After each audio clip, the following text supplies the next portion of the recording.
Okay, we've finished our walk. We had a really great turnout today. It's been pretty warm, so it's good we got this over and done with. Pups are a little bit tired, but it's been a great day. Had a lot of community support, a lot of honks, raising awareness for Hank. We just want to sign off with a final statement.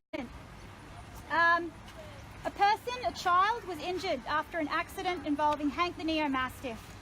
Whether anybody thought that the injury was deliberate or not, Hank the dog was processed under the guidelines of the Animal Management Cats and Dogs 2008 Act Queensland and was declared dangerous. Photos and medical reports were made available to Moreton Bay Regional Council at that time for the investigation, and this was used when forming their decision that declaring him regulated was sufficient to manage community risk. Nowhere in the medical reports has any medical specialist confirmed conclusively that the injury was caused by a tooth or a paw when the connection occurred. Just an assumption was automatically made by everyone.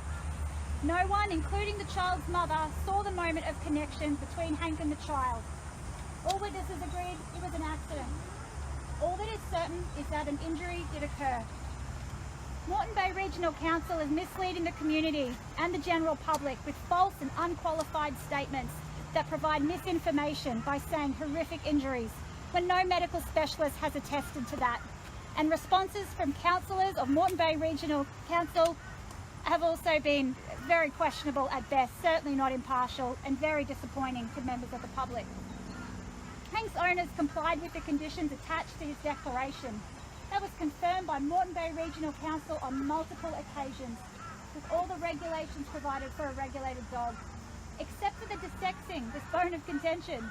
Because of confusion over the dates that was required to occur, full compliance was maintained and confirmed as successful by Council over a number of months. Whilst the declaration and appeals process was occurring, the mother of the child was happy for her daughter and herself to visit on many occasions after the incident, and there were many more witnesses present for that too, and Hank was there all those times. It wasn't until after a fallout with Hank's owners and the rest of the neighbourhood that the mother went to a local state politician who contacted two councillors and attempted to contact the mayor, and following that, the dog was suddenly seized and a destruction order issued.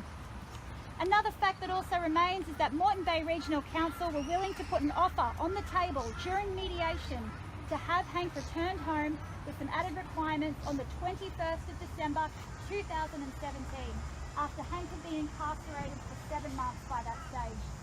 That offer was withdrawn at the last moment when Council notified the mother, who now became fixated on the death of this dog and was not going to settle for anything less, despite due process that had occurred. Due to an interference of a local state politician to change a local government decision from dangerous dog to a destruction order is a case of double jeopardy, which is an abuse of power and abuse of process. To clutch at a straw of failure to dissect to justify killing a dog, to hide the real political influence that caused this interference of process, is unacceptable to the public and absolutely not conducive to protecting a community generally.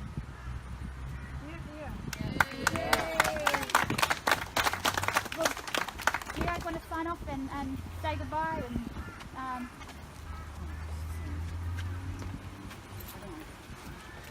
Guys, once again, we can't thank you enough for your support, also for your support for the community, and to get this out there is great. We'll continue this.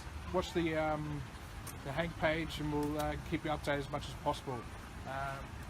We don't personally go type too much on there, only because it can come back on us. So don't hear much from us, because we're basically still scared of Council. But we do read all your posts, and we do like your support, and please keep it going for both us and Hank, but also other dogs. As there's many stories today that people have brought forward to us, the Council are now sticking it to them, and just bullying them. So we have to make sure that Council aren't bullying us, and that dogs have a right and a word of their own.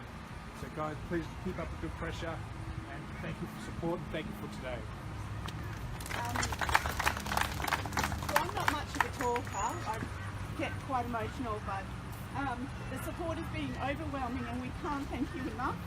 And I'd just like to say a special thank you to my partner Nathan, because he has been my voice through all of this, and I could not have got through every day without him, his support. So yeah, and thank you so much.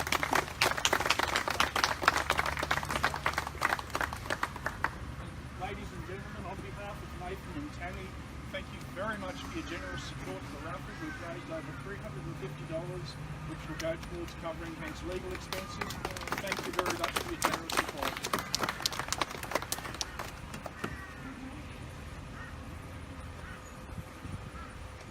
Just a quick word from Jamie. Hey, look, I won't hold you long, but obviously I was the investigating officer of Moreton Bay Regional Council at the time of the incident. At no time has Tammy and/or Nathan disputed that an incident didn't occur. We only have two main witnesses to that incident. I'm not going to go on about the investigation process, but one was Tammy and one was the little girl involved. It was agreed upon at the conclusion of the incident, or of the investigation, of the actions that I had taken were appropriate and deemed necessary for any further incidences that might likely to have occurred. The only way I can enforce a muzzling in a public place rule is by declaring a dog dangerous. Tammy and Nathan at no time objected to that, but they did obviously use their rights through that appeal process. Council had upheld those decisions, but at that same time continued with the declaration of dangerous and that only. I don't see how one person can make, 6 months later, can make that, or can make council overturn that decision. And if she can, I don't see how 70,000 signatures can't overturn that decision. So I certainly say stay strong, continue the support for Tammy and Nathan. Council were in support of the dangerous dog declaration and were satisfied with the requirements having been met by Tammy and Nathan for a very long time after that declaration had been enforced. The desexing rule is a bone of contention amongst any council. That desexing rule, if a dog is declared dangerous and it has been agreed upon, when I say agreed upon, if the animal owner is accepting those conditions are to be imposed moving forwards, the date that declaration is enforced is from then the owner has 3 months to comply with those conditions. Tammy and Nathan, or Tammy particularly, had fought the declaration right through to the 28th of February. So council and I were of the opinion that that ruling did not need to be enforced until Tammy's avenues had been exhausted. QCAT had come back with a final decision. Tammy on the 28th of February had informed me that she was not taking it to QCAT and was effectively going to comply with the conditions that were imposed. I went back to council and informed council of that. Council said, great Jamie, moving forwards, when is the desexing need to be enforced by? It was all agreed upon the 28th of May. I rung Nathan back that day confirming that yes, the 28th of May will be the enforceable date, but if you can't make it, to please certainly let me know and keep council informed. I had numerous conversations with Tammy and Nathan after that date at the complainant as well.